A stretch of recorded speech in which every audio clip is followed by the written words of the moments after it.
Welcome, everybody, to another episode of the Reed Lancaster Show. Today is our very first episode on fitness and nutrition.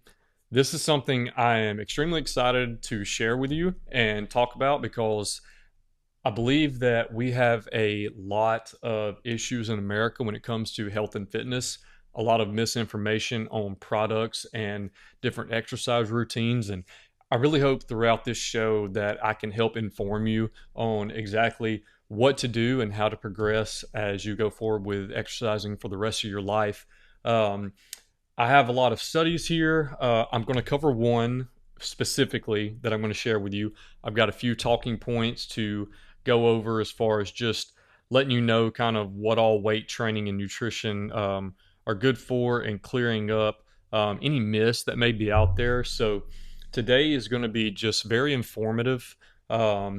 Like I said, I've done this for the last 13 years of my life. It started with strength and conditioning at the collegiate level.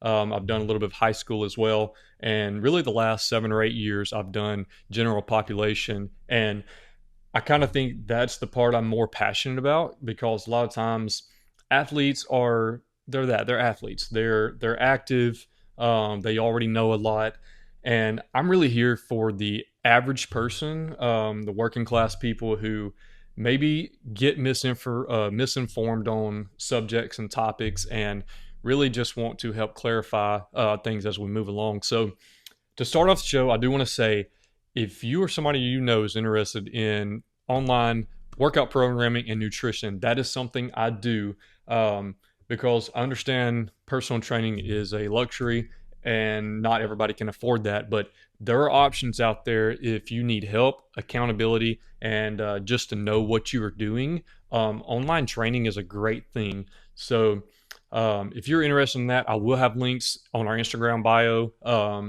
coming soon. But for now, just shoot me a DM. We can set up a free consultation and then we can go from there. But to start off with, I want to go over three kind of bulletin points, just kind of the importance of weight training specifically, not just exercising. So the first thing is metabolic health. So muscle acts as a metabolic engine that improves insulin sensitivity, glucose metabolism, and that helps lower your risk of type 2 diabetes.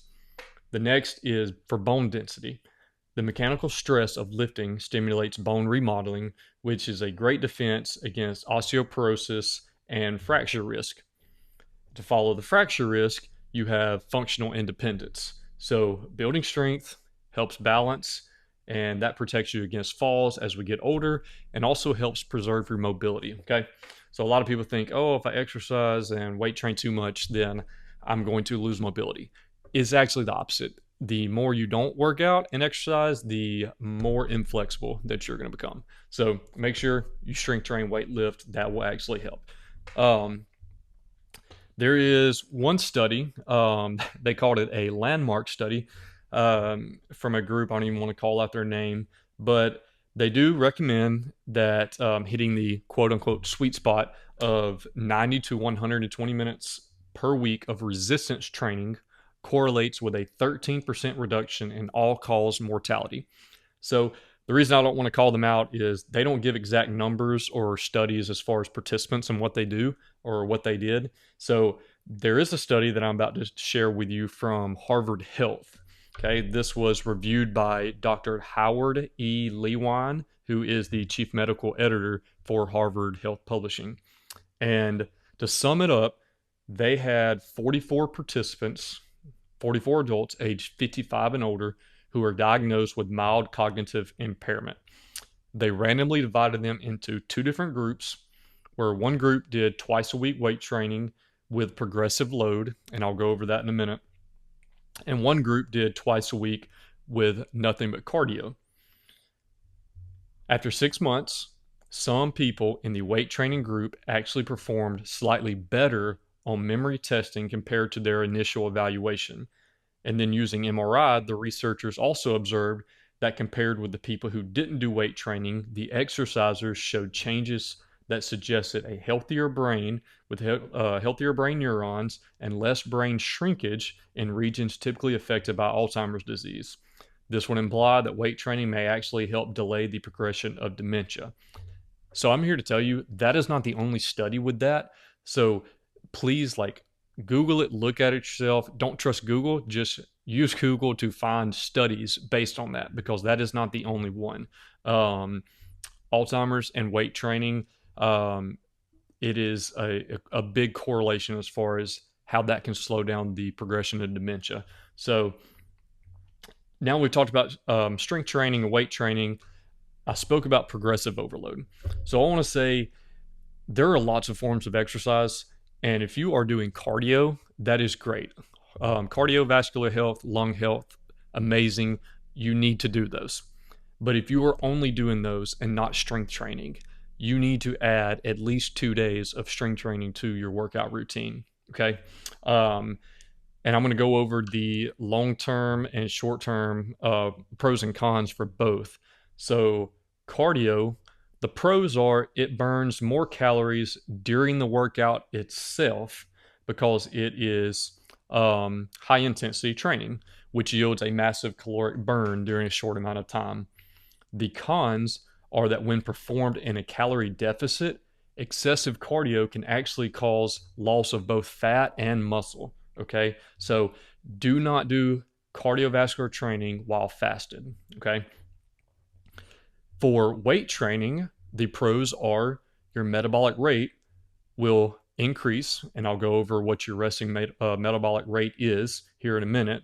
The cons are fewer calories are burned per for minute in the actual workout compared to cardio. So this is a reason why you need both. Okay, you can do same day start with cardio, finish with weights, or you can do 1 day of cardio, 1 day of weights. It really doesn't matter. You just need to make sure that you're getting both in. So, resting metabolic rate, all that is if you are going to basically survive sitting still for 24 hours, how many calories you would burn. Okay. If you look on a lot of back of food labels, you'll see based on a 2,000 calorie diet, that number is kind of based off an average of what the average human resting metabolic rate is. So for men, it is around 1,600 calories per day. For women, it is around 1,400 calories per day. Now, one thing that is important to know is 1 pound is basically 3,500 calories. So, what I mean by that is if you are a female and you burn 1,400 calories at rest, and let's say you burn 600 calories throughout your day, exercising, just walking around, doing whatever, your total is you burn 2,000 calories per day. You need to be at a 3,500 calorie deficit for if you do 1 week, that deficit is going to make you lose 1 pound. So a 500 calorie deficit over 7 days is 3,500 calories. That's going to be your sweet spot for losing 1 pound a week. So if you're burning 2,000 calories, you need to consume 1,500 calories or less. Okay. We're going to do different shows and podcasts on nutrition tips and things like that. So I'm just kind of giving you an overview today. Same for if you are trying to gain weight, gain muscle. The quickest way is to be at a 500 calorie surplus.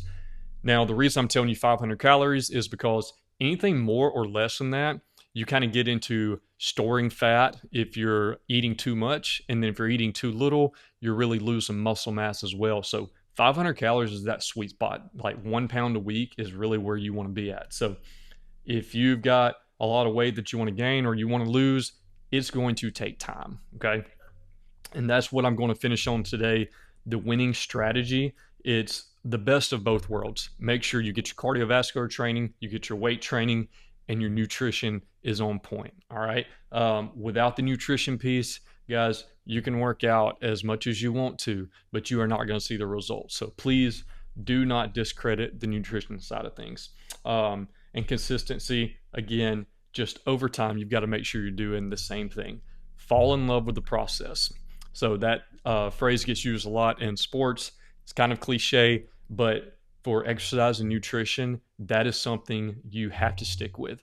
If you dread going to the gym or you're dreading what you eat, you are not going to stick with it. I don't care how mentally tough you think you are, you will not do it. So I've seen it over the last 13 years in this profession.